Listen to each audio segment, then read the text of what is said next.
telling where you'll end up.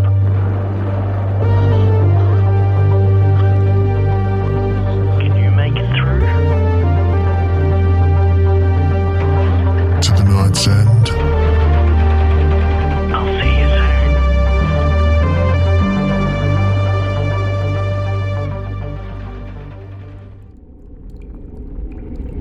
soon. Friend, you have to choose now.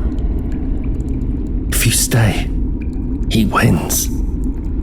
If you leave, I don't know what happens to me, but I would rather be forgotten than let him take you. Please, don't answer him. He's afraid. How interesting. But you are not. Are you? Shall we make a deal?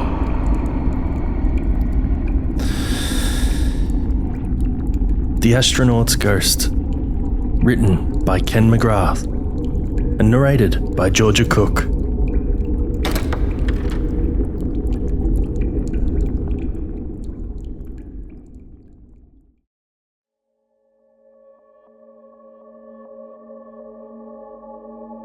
I was 9 when I saw the astronaut's ghost out by Purcell's farm, near the hay barn where my brother Jack died. But it wasn't him I saw that night. I was grounded at the time because of some trouble I'd gotten into at school. Basically, I'd unspooled all the bog roll I could find right into one of the toilet bowls and flushed. I don't remember why I did it. Probably boredom. Funny thing is though, I'll never forget the shock of seeing it backing up and flooding the place. Water just kept rising and rising, pouring over the edge. It just kept coming, splashing all over my shiny new Clarks, and me thinking, Mum is going to kill me for getting my shoes wet. You know that feeling you've probably only gotten as a kid, when you're in real proper trouble, where your stomach just knots and your fingers go tingly and you're about to pee fire? That was exactly how I felt standing there, unable to stop what I'd started. Mum double-barreled me as soon as she got me out of Mr. Hickey's office. She didn't even wait to get me home first, just started right there in the school car park, with all the kids in Miss Doone's junior infants class gawping out the window at us. Ma'am roaring her head off, me stood there pure embarrassed, telling me how mortified she was that I, Elizabeth Margaret Shaw, had let her down so badly. What was I thinking? Did I know she played bridge with Aileen McNamara, the vice principal? How was she supposed to show her face next week? And so on, and so on, and on. I was only ever Elizabeth Margaret Shaw when I was in serious trouble. Otherwise, it was plain old Lizzie to the parentals, and Beth to everyone else. So, anyway, there I was, the night I saw the astronaut's ghost, having been under house arrest for more than a week, with no TV, no internet, no nothing. You better believe I was going mad. And worst of all, Amy Purcell from up the road was having a sleepover I just had to be at. I pure flipped out. I mean, how much more trouble could I get in? That's what I thought. I climbed out the bedroom window, hopped the wall so the folks wouldn't hear the gate creaking, and took off up the road to Purcell's farm as bold as brass. All 9-year-old brazen swagger on a dark country lane, with not even the cows watching. A pitch-black night in October, before the new houses were built. Back when ours was actually in the countryside.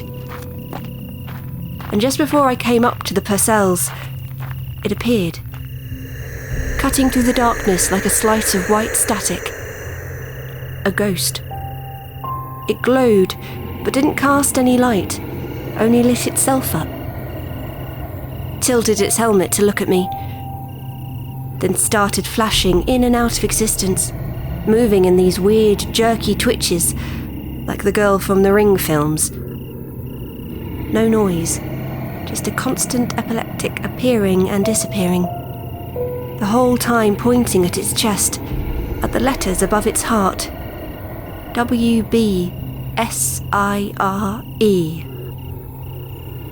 It's only now, 7 years later, that I figured out what that means. Too late. Out of time. Apparently, Amy's dad found me standing in the lane by their barn, screaming my lungs out, screaming about this ghost. The parentals thought I'd been attacked or something much, much worse had happened. Obviously, everything checked out okay, and I think in the end they figured I got spooked by a cow or some other animal moving about beyond in the fields, in the dark. Back then, I used to watch a lot of old BBC shows online. Doctor Who, Day of the Triffids, Quatermass, loads of Hammer horror movies, Twilight Zone, Tales of the Unexpected, that sort of thing. Stuff I was probably far too young for. I was always drawing pictures of the monsters from them. So I reckon they thought my imagination went into overdrive, that I'd scared myself. Maybe if it was just a regular ghost I'd seen, they'd have thought it was Jack instead, and believed me. For ages after, when I'd get upset about it, Dad used to calm me down, saying it couldn't have been an astronaut's ghost. He said to become an astronaut you'd have to be a scientist like my brother Finn, who is off in America, and science doesn't believe in ghosts, only logic. That's what he'd say, and Mum would always laugh. I tried to understand, but didn't find it funny. Now that I understand things, I actually find it scary. My parents weren't bad, not at all. They really tried, bless them. But I was a bit wild, and they were old when they had me. More often than not, I was left to my own devices. I wasn't an only child, but I may as well have been. The other three were all either dead or moved out before I even understood what brothers and sisters were. Was I an accident? Well, Finn was 17 when I was born, so maybe a little.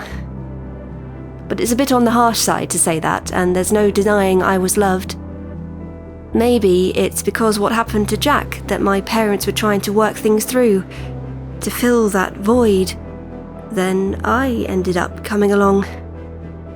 Every now and then, some kid in school would say how I was an accident. But after I punched Michael Russell in the mouth and knocked out his 2 front teeth when I was 7 and he was 10, no one ever repeated it. Not to my face, anyway. I haven't had to throw a punch since, so it must have been a good one. Honestly, we were so young. I don't think I even understood what he was saying. I just knew it was bad, and I'd had enough. Would you believe Michael Russell actually tried to shift me last weekend when I bumped into him out in the county? No chance, fella. Morto. So, maybe I was a late blessing then. Well, that's how Mum always put it. Man, she could be such a dote sometimes. Life hasn't been easy for her. When I was born, she and Dad should have been thinking more about retirement and having the house to themselves. What with Susan already moved out, Finn preparing to leave for college in America, and Jack gone. Then, surprise! All of a sudden, slap bang, new daughter. And you're back buying nappies and waking up for midnight feeds. I love them for it, but you won't catch me doing that when I'm pushing 50. Not a hope. Our little miracle. That's how Dad put it years later when I asked him. I was visiting him in the home. He'd gone senile by that stage. The Alzheimer's came on quickly and wiped everything out fast. He lasted just under 4 years once it got its claws into him. I was 15 a week when we buried him, and I still miss him every day. It was the year before he died when Dad told me that I was his little miracle. The sentiment's nice, but the details grossed me out. Who wants to think of their parents like that? And my parents were old when they had me, don't forget. I suppose it's nice that they still fancied each other, that the love was still there. But, yeah, Yuck. I bet he didn't know who he was talking to. It was one of those odd days, when he was talking fine but speaking like it was years ago, like he was out of time somehow. He sat there in his old, worn-out body, but his mind had jumped back to escape where he was now.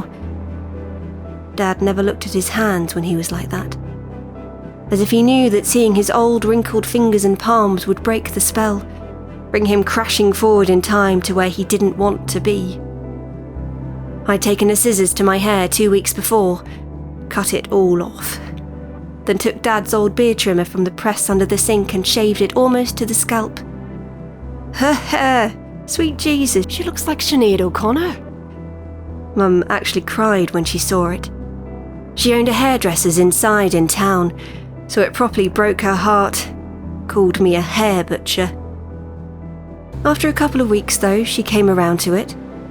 Used to sit beside me on the couch, running her fingers over the soft fuzz while we watched the talent shows on Sky One after dinner. Said she enjoyed the feel of it. Then she started complimenting my face and my high cheekbones, so of course I had to grow it back. There's no point in rebelling if your parents give you a thumbs up for it. I still looked a lot more boy than girl that day in the home when Dad told his story about how he had a vasectomy after the twins were born, but somehow something must have grown back.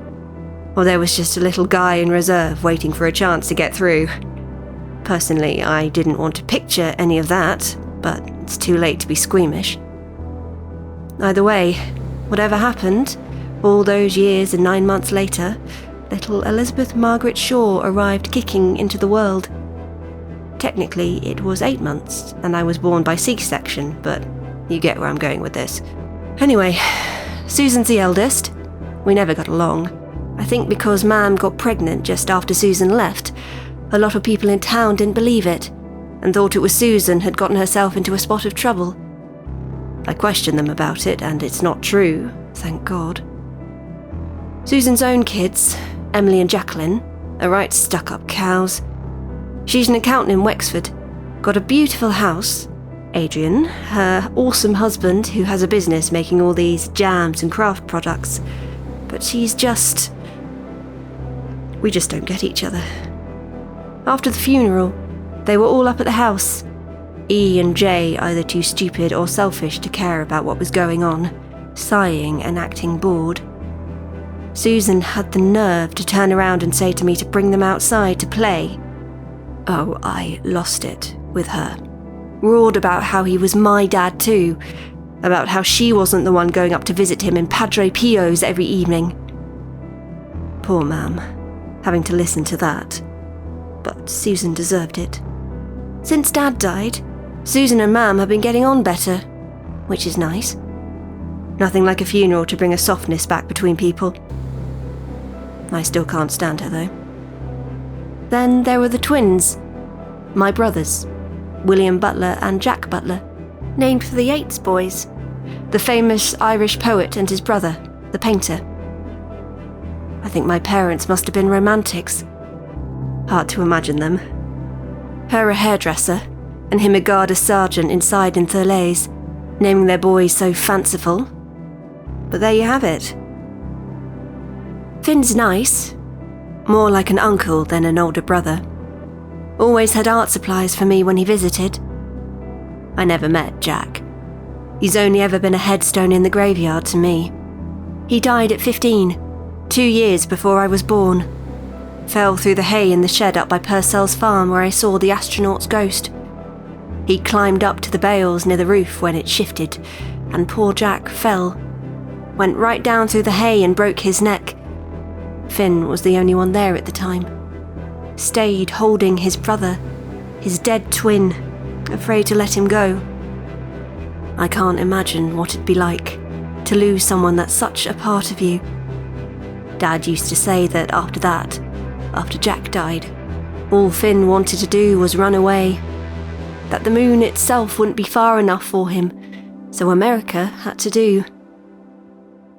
You can tell there was a hurt beneath the joking when he said that.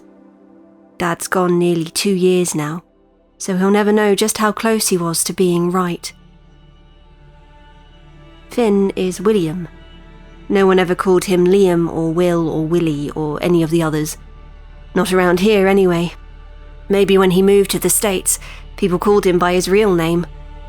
Or maybe they just called him Dr. Shaw.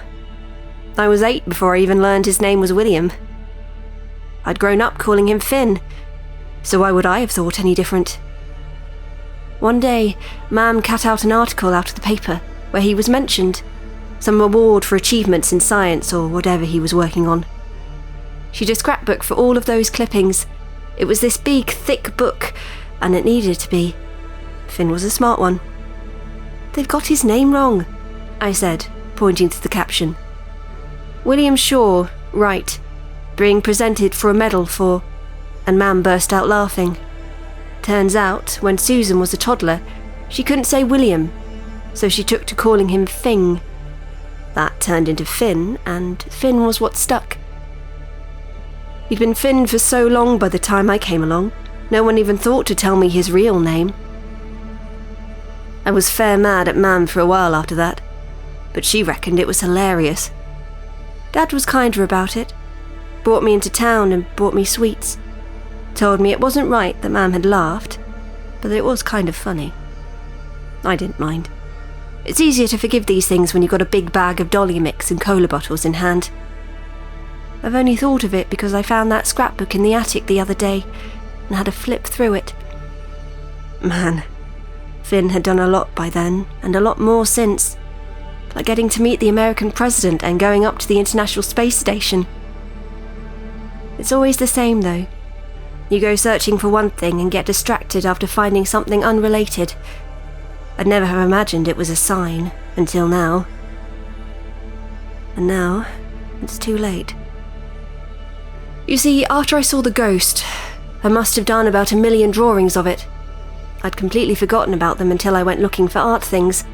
Sketches, drawings, stuff I could use for this portfolio I've put together for a college course I wanted to do after the leaving. I'd spread them out on the living room floor and tried taking half-decent photos with my phone when Mum came in, proper shocked at the sight of them. Said she was sure she'd thrown them all away years ago, but no, there they were.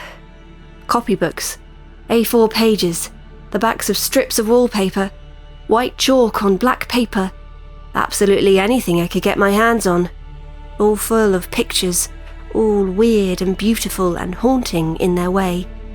The letters WBSIRE scratched onto every single one. Looking at those pictures was like crashing back to that night, like looking at the astronaut's ghost through static, where everything was scratchy. I remember it being there and not there all at once, and it was another warning from outside of time that I missed. And now, it's too late. We were watching the launch on TV, Mam and myself, watching Finn, sitting there, feeling so proud of him. The camera zoomed in on Finn, standing there in his flight suit. He waved and tapped his chest just above his heart, where the nameplate was WBSIRE, William Butler Shaw, Ireland. My fingers went tingly, my stomach knotted, and I don't even remember screaming. Apparently, the launch was fine, but when they left the atmosphere, the shuttle was hit by solar flares, or cosmic winds, or gamma ray burst. Something, I don't know. My entire science knowledge comes from a stack of Fantastic Four graphic novels Finn left behind when he moved out. I think he always wanted to be a Reed Richards, but I've no idea why. Reed was a dick. I've watched it over and over online. Listened to the commentary as they're hit by the storm, as they disintegrated and disappeared. Atoms smashed to smithereens, thrown to infinity, lost, and Finn somehow flung back to that night. Maybe he wasn't even coming back to me. Maybe it was because that was the place where he lost his brother, where he stopped being whole. But he went back to the wrong time, and I was the only one there. I had 7 years to figure it out, but I didn't, and now it's too late. The problem with ghosts is everyone thinks they're something from the past. No one once thought it was a message from the future that the astronaut's ghost delivered. It was a warning, one I didn't understand until now. And now, it's too late. Now, I'm out of time.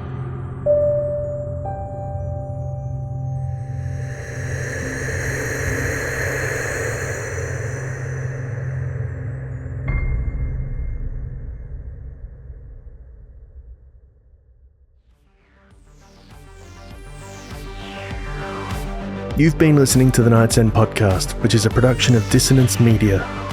To support us, please leave a review.